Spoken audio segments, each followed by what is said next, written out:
You're sitting in a plastic airport chair, the gate display flashing delayed in stubborn amber, the tannoy repeating the same sentence for the third time while coffee steam fogs your glasses. Your phone battery is low, your boarding pass is crumpled in one hand, and the little digital clock on the gate counter says the scheduled departure time keeps slipping. That tight, helpless feeling, not knowing who will pay for your lost day, missed train, or overnight hotel, is the exact stress this will fix. Start by slowing down and documenting. If your flight happens to be canceled or delayed, Compensair will help you get compensation for the inconvenience and get your money back without wasting time on red tape. Get a refund for your canceled flight right. The single best move in the first 30 minutes is to capture evidence. Take a clear photo of the gate display that shows the flight number, scheduled time, and the new time, or the word delayed.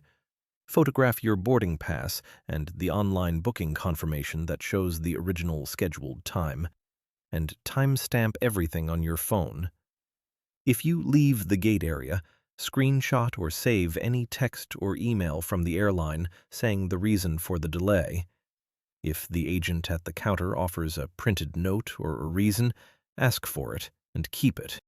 At home or on your laptop later, gather 3 things: your booking reference, PNR, the boarding pass or e-ticket, and any receipts for extra costs, meals, hotel, taxi, that resulted directly from the delay. If you bought a new connecting ticket or a hotel, keep those receipts with clear timestamps. Make a simple log: flight number, scheduled departure, actual departure or arrival, the airport codes, and short notes on the cause, weather, crew, technical.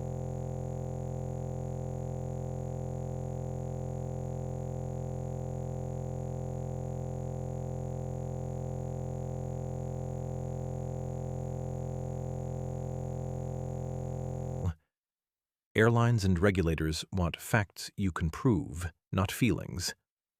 Now check the rule that may apply to you. If your flight departed from the EU or was with an EU carrier into the EU, EU 261 is the most useful law for many people. A delay that results in arrival 3 hours or more can trigger compensation from €250 to €600, depending on distance and circumstances. In the U.S., there is no automatic cash payout for delays under federal law. Airlines may offer refunds, rebooking, or vouchers. Other countries, like Canada, have national passenger rules with their own compensation numbers. Put simply, whether you get cash often depends on where you flew and whether the airline can claim an extraordinary circumstance. Think of airline rules like storm windows on a house. Some are standard and keep out rain, basic protections like rerouting or refunds for cancellations. Stronger protections like EU 261 cash payouts are like a second pane of glass that only applies in certain models of house or certain jurisdictions. If the airline can prove the delay was caused by something truly unpredictable and unpreventable, lightning striking the engine, for example, they can open the window and say the payout doesn't apply. But routine maintenance, crew scheduling, or aircraft rotation problems are usually inside the airline's control and often count toward compensation. Concrete numbers matter, so here are practical ranges to expect. For EU 261 eligible cases, you're typically looking at €250 for short flights, under approximately 1,500 kilometers, €400 for medium haul, approximately 1,500 to 3,500 kilometers, and €600 for long haul, over approximately 3,500 kilometers, when arrival delay is 3 hours or more and the airline is responsible. For U.S. Domestic delays. Airlines rarely pay statutory cash, but refunds for unused segments or vouchers are common. Corporate goodwill offers might range from $50 to $300, depending on the disruption. In Canada, the official passenger protection compensation, where it applies, can run from 400 Canadian dollars up to 1,000 Canadian dollars for very long delays on large carriers. Worst case, if you do nothing, you may be out the cost of hotels, trains, missed events, and the chance to recover thousands of euros or dollars. Here's the cheapest, safest, and most practical solution. File directly with the airline first, using the airline's online claims form. Filing directly costs you nothing and keeps control of your documentation. If the airline rejects you, save that rejection email and escalate to the regulator or use small claims court. If you must travel and later decide to claim, you can still do so. Keep every receipt and timestamp and submit as soon as possible. Use a clear subject line like compensation request, flight number, date, and attach a single PDF that contains your boarding pass, booking confirmation, receipts, and a short one-paragraph summary of the timeline. Step-by-step file checklist. 1. Immediately capture evidence at the airport: gate display, boarding pass, any written notes. 2.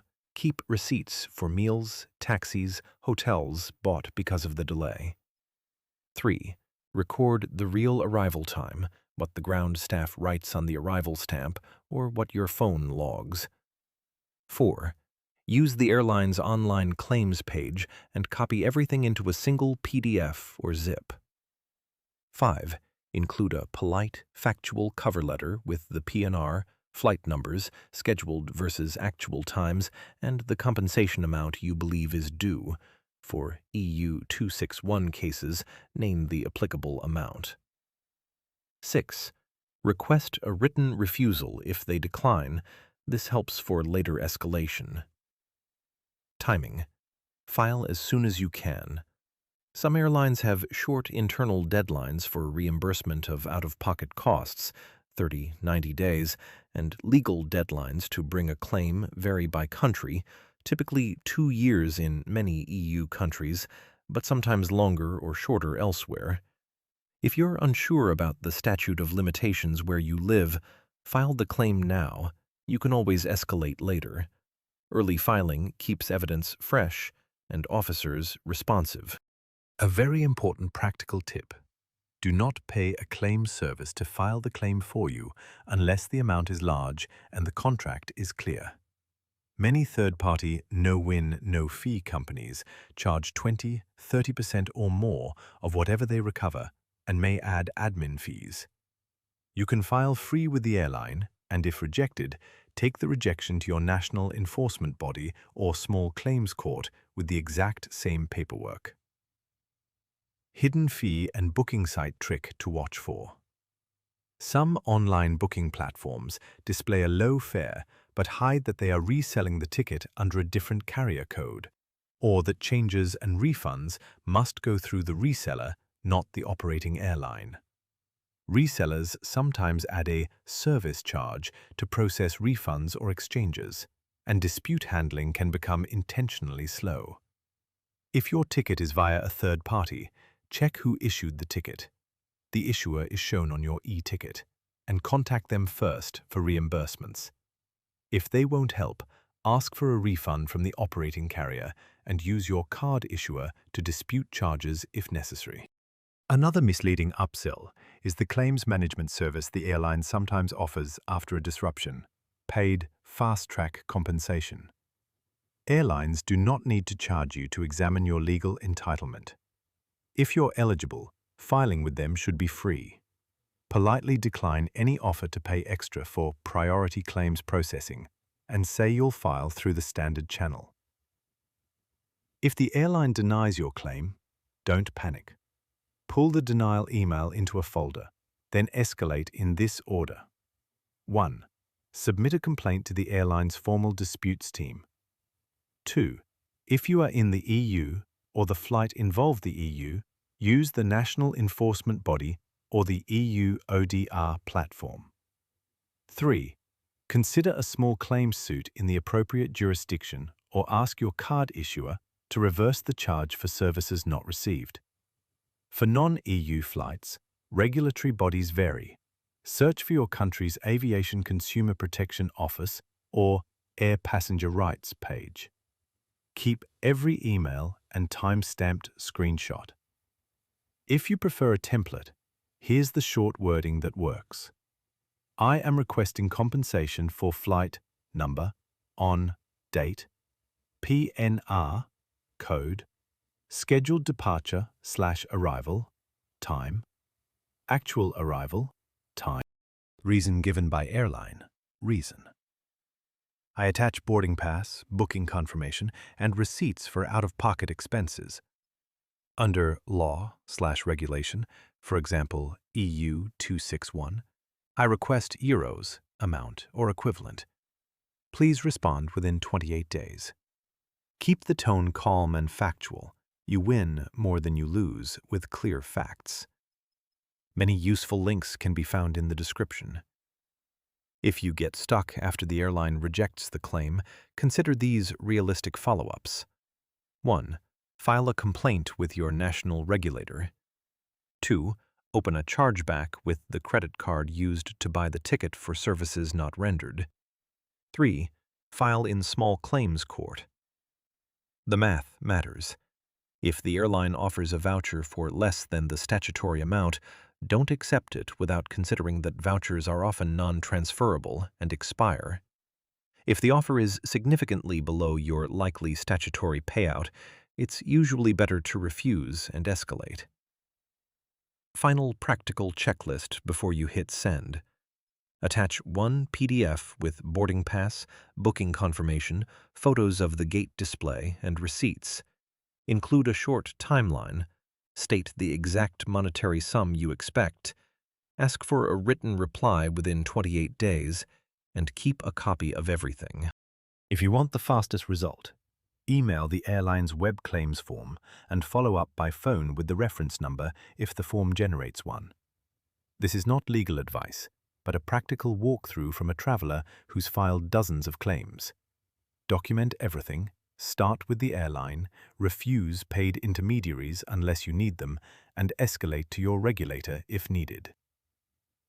If you found this helpful, please subscribe and like so I can make more clear, practical guides for worried flyers dealing with refunds and delays. Please subscribe and like.